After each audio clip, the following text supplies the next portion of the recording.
বিশ্বকাপের শ্রেষ্ঠ ভবিষ্যৎদাতা নাকি গাণিতিক ভার? জোয়াকিম ক্লেমেন্ট প্রেডিকশন ধূলিসাৎ। ফুটবল মাঠে গোল হয় 90 মিনিটে, কিন্তু মাঠের বাইরে গাণিতিক সমীকরণ কি গোল দিতে পারে? গত 3টি বিশ্বকাপে টানা সঠিক প্রেডিকশন দিয়ে হইচই ফেলে দিয়েছিল জার্মান অর্থবিদ জোয়াকিম ক্লেমেন্ট। সবাই ভেবেছিল তিনি কি তবে জাদুকর, কিন্তু 2026 বিশ্বকাপে এসে তার গাণিতিক ম্যাজিক ব্রাজিল পায়ের ধুলোর সাথে মিশিয়ে দিল। ক্লেমেন্ট সাহেব তো ঘোষণা দিয়েই দিয়েছিলেন ফাইনাল হবে নেদারল্যান্ডস আর পর্তুগালের মধ্যে, আর ব্রাজিল তার হিসাবে তো জাপানের কাছে হেরে ব্রাজিল বিদায় নেবে রাউন্ড অফ 32-এই। কিন্তু ফুটবল তো খাতা কলমের অঙ্ক না, ফুটবল হলো আবেগের নাম। বাস্তবতা কি বলছে? ব্রাজিল শুধু যে জাপানের সাথে অঘটনের হাত থেকে বেঁচেছে তা নয়, বরং দাপটের সাথে তাদের হারিয়ে জয় তুলে নিয়েছে।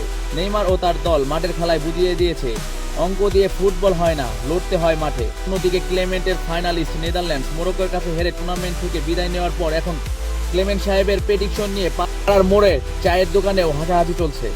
প্রিয় দর্শক, জোয়াকিম ক্লেমেন্টকে দেখে মনে হচ্ছে তিনি যেন ফুটবলকে স্টক মার্ক ভেবে ভুল করেছেন। অঙ্ক হয়তো অর্থনীতিতে চলে, কিন্তু ফুটবলে চলে গোল। মোরক্কোর জয় আর ব্রাজিলের দাপট দেখিয়েছে পরিসংখ্যান অনেক সময় মাঠের পারফরমেন্সের কাছে অসহায়। ক্লেমেন্টের এই ভবিষ্যৎবাণী এখন নেটিজেনদের কাছে কেবল হাসির খোরাক। আপনারা কি মনে করেন, গণিত বা ডেটা দিয়ে কি কখনো ফুটবল ভবিষ্যৎ নিখুঁতভাবে বলা সম্ভব, নাকি এগুলো কেবলই লোক দেখানো? কমেন্ট বক্সে আপনাদের মতামত জানান। আর হ্যাঁ, স্পোর্টস ওয়ার্ল্ডের এমন সব উত্তপ্ত খবর আর মজাদার অ্যানালাইসিস পেতে ক্লিক ফুড ক্যাফিনকে সাবস্ক্রাইব করুন ও ফলো করুন। দেখা হচ্ছে পরবর্তী ভিডিওতে। ধন্যবাদ।